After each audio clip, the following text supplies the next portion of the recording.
এই দিদি, আজকে তুই কি রান্না করবি? আজকে রাই শাক দিয়ে পাটাই করা চিকেন বানাবো। তোমরা সবাই রেসিপিটা দেখো, বাড়িতে একবার হলে ট্রাই করো। যারা যারা পাহাড়ি এলাকায় থাকো তারা তারা হয়তো জানো রাই শাক দিয়ে চিকেন খেতে কতটা টেস্ট হয়। তো আজকে আমাদের এই শিলিগুড়িতে পাহাড়ের এলাকায় তো পাটাই করা অনেকেই চিকেন বানায়। পাটাই করা চিকেন অনেকে আছে, সেই ছাল শুদ্ধ মুরগি। তো সেটাই আজকে এই রাই শাক দিয়ে বানাবো। তোমরা সবাই রেসিপিটা বাড়িতে বানিয়ে দেখো। দেখা যাক, বেশি কথা না বলে প্রথমে রাই শাকটাকে ভালো করে ধুয়ে নিয়েছি। রাই শাকটাকে ধুয়ে এভাবে করে লম্বা লম্বা করে কেটে নিয়েছি। অনেকে আছে রাই শাকটাকে কুচিয়ে দেয়, কিন্তু একদমই রাই শাকটা কুচানো যাবে না, কারণ রাই শাকটাকে কুচালে রাই শাকটা একটু তেতো তেতো ভাব। তো রাই শাকটা তোমরা যদি চাও ভাপ দিয়ে নিতে পারো। আমি ভাপ দিয়ে রান্না করব না, একদম কচি, তার জন্য আমি কাঁচাই রান্না করব। এরপর মশলার জন্য লাগবে কাঁচা লঙ্কা, আদা, রসুন, একটা লেবু আর একটা টমেটোর আর 4টে পেঁয়াজ দিয়েছি। পেঁয়াজটাকে আমি দুভাগে এটাকে রান্না করব। তো দেখো, দুভাগের মধ্যে এক ভাগে আমি মিক্সিতে দিয়ে দিচ্ছি আদা, রসুন, কাঁচা লঙ্কা আর পেঁয়াজ। চিকেনটাকে ধুয়ে ভালো করে আঁশ ছাড়িয়ে লোমগুলো ভালো করে বেছে নিতে হবে, কারণ পাটাই করা চিকেনের মধ্যে অনেকই লোম থাকে। তো আমি এখানে ভালো করে ধুয়ে নিয়েছি। ধুয়ে সামান্য একটু লেবুর রস, সামান্য একটু টক দই, কালার অনুযায়ী হলুদ গুঁড়ো আর টেস্ট অনুযায়ী নুন, আর দিয়ে দিয়েছি একটু সামান্য একটু সর্ষে তেল। তেলটা দিয়ে ভালো করে আমি এটা মেখে নেব, যাতে চিকেনের মধ্যে নুনটা ভালো করে ঢুকে যায়। এভাবে আমি ভালো করে মেখে নেব। মেখে নিয়ে 15 মিনিটের জন্য রেখে দেব। তারপর পেঁয়াজটাকে আমি দুভাগে নিয়েছি। প্রথমে এক ভাগে বলেছি যে মিক্স করে নিয়েছি, আরেক ভাগে আমি এইভাবে কুটকুট করে কেটে নিয়েছি। তারপর এখানে টমেটোটাকে আমি এভাবে কুটকুট করে কেটে নিয়েছি। লঙ্কাটাকে আমি এভাবে চোখো চোখো করে নিয়েছি, আর এখানে নিয়েছি ধনেপাতা। তো প্রথমে কড়াইটা আমি বসিয়ে দিয়েছিলাম। কড়ার মধ্যে সর্ষে তেল দিয়ে কড়াটা ভালো করে নাড়াচাড়া করে নিয়েছি। তেলটা ভালো করে গরম করে নিয়েছি। দেখো, দেখতেই পাচ্ছ বন্ধুরা, তেল থেকে ধোঁয়া ছাড়তে শুরু করে দিয়েছে। তখনই আমি এখানে 2টো তেজপাতা, 2টো শুকনো লঙ্কা আর দিয়ে দিয়েছি দারচিনি, এলাচ, লবঙ্গ, আর ফোনের জন্য ব্যবহার করেছি গোটা জিরে।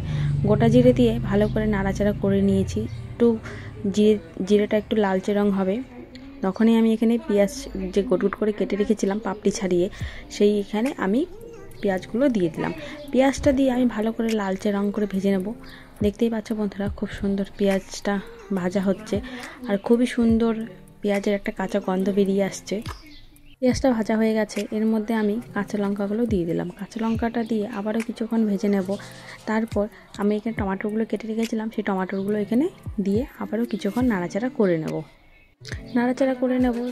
টমেটোটাকে সেদ্ধ হওয়ার জন্য সামান্য একটু নুন দিয়ে দেবো। নুন দিয়ে ভালো করে ভেজে নেব। টমেটোটা একটু লালচে রং, তেল ছাড়তে শুরু করে দিয়েছে, আর একটা কাঁচা গন্ধ বেরিয়ে আসছে।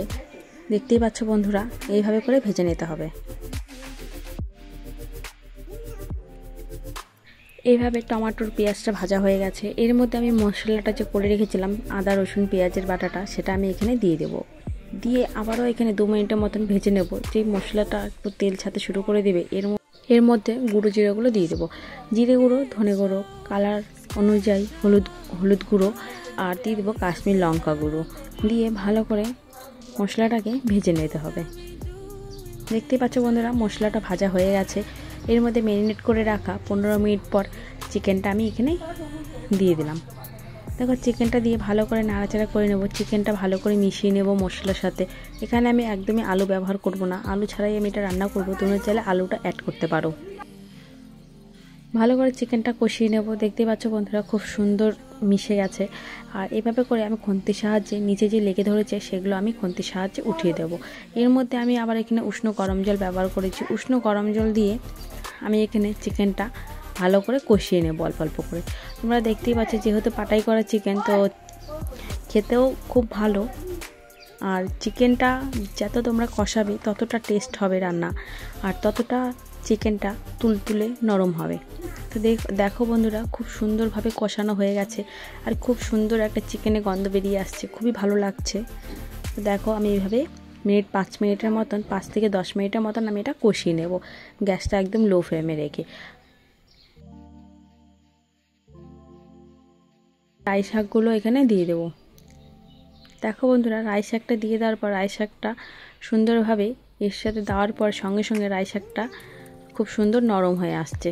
রাই শাকটা দিয়ে দেওয়ার পর আবারও আমি এখানে মিনিট 5-এর মতন চিকেনটা আবারও কষিয়ে নেব। দেখতেই পাচ্ছ খুব সুন্দর তেল ছাড়তে শুরু করে দিয়েছে, আর হচ্ছে যে পাতাগুলো খুবভাবে নরম হয়ে গেছে। তো বন্ধুরা দেখো, রাই শাক দিয়ে চিকেন একদম নতুন একটা রেসিপি, তোমরা বাড়িতে বানিয়ে দেখো, খুবই ভালো লাগে। এই রাই শাকটা খুবই কম পাওয়া যায়, তাই আর কি ভাবছি তোমাদের সাথে কেন না শেয়ার করা যাক। এটা একটু কম হয়েছিল, তার জন্য আবারও একটু নুন অ্যাড করেছি। তোমরা অবশ্যই নুন ঝালটা একটু টেস্ট অনুযায়ী দিবে। তো দেখো এই সাইডে নুনটা দিয়ে ভালো করে কষিয়ে নিয়েছি 5 মিনিটের মতন। আর চিকেনটা রান্না করতে অনেকটাই সময় লাগে, তাই হাতে একটু সময় নিয়ে রান্না করতে হয়। তো এইভাবে আমি মিনিট 5 থেকে 10 মিনিটের মতন আবারও চিকেনটা ভালো করে কষিয়ে নিলাম। এভাবে কষিয়ে নেওয়ার পর দেখতেই পাচ্ছ বন্ধুরা, খুব সুন্দর একটা কালার ছেড়েছে, আর খুব সুন্দর কালারও হয়েছে। আর রাই শাক দিয়ে চিকেন কষা হলে তার কোনো কথাই নেই, বেশ ভালো লাগে।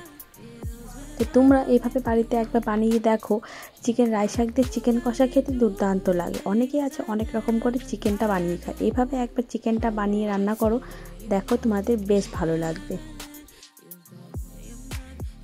থেকে একদম তেল ছাড়তে শুরু করে দিয়েছে, ঝোলটাও শুকিয়ে গেছে প্রায়।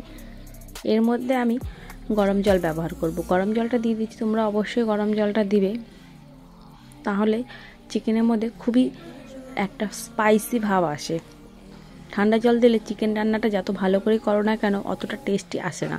তো দেখো আমি এইভাবে জলটা, তোমরা যতটুকু ঝোল পছন্দ করবে ততটুকু অনুযায়ী জল দিবে। তা আমি এখানে ঝোল দিয়ে আমি একটু, যেহেতু গা মাখা মাখা রাখবো, রুটি দিয়ে বা ভাত দিয়ে সার্ভ করা যায় সেরকমই জলটা রাখবো। এরপর দেখো গ্যাসটা লো ফ্লেম রেখে 5 মিনিট পর ফিরে আসছি। তারপর দেখো এর মধ্যে ধনেপাতা কুচিটা দিয়ে দিলাম। ধনেপাতা কুচিটা দিয়ে আবারও এখানে 2 চামচের মতন বাটার দিয়ে দিলাম। বাটারটা আমি এখানে ভালো করে নাড়াচাড়া করে মিশিয়ে নেব। নেওয়ার পর এর মধ্যে আমি আবারও একটু 2 মিনিটের মতন ফুটিয়ে নেব। ফুটিয়ে নিয়ে একদম নামিয়ে নেব। একদম রেডি রাই শাক দিয়ে চিকেন। তোমরা এভাবে বাড়িতে বানাও, দেখো খুব ভালো লাগবে খেতে। আর একদম এত সুন্দর লাগে, কেউ কেউ আছে রুটির সাথে বা ভাতের সাথে, একদম যদি খেয়ে দেখো একদম নতুন একটা রেসিপি, তোমাদেরও বেশ ভালো লাগবে। সো বন্ধুরা, আমার রান্নাটা যদি ভালো লেগে থাকে প্লিজ সবাই লাইক, কমেন্ট, শেয়ার, সাবস্ক্রাইব করতেও ভুলো না। দেখা হচ্ছে নেক্সট ভিডিওতে। ভালো থেকো, সুস্থ থেকো।